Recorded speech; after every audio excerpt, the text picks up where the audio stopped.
The Old Testament believers lived on the other side of the cross, and we live in the full glory of the cross. Yet, how do our lives compare with theirs? And there are some examples.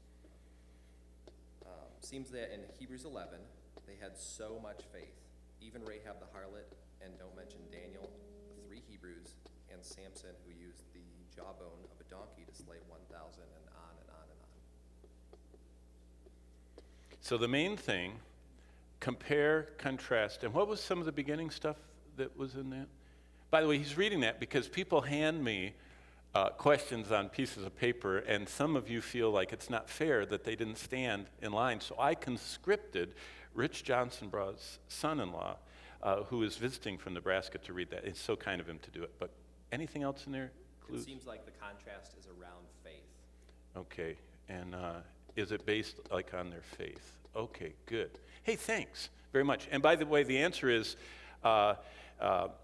that whole question has to do with this, and it has to do with the difference between the old and the new covenant, and the fact that, and because you know why I'm doing this, people say that they would like a short answer.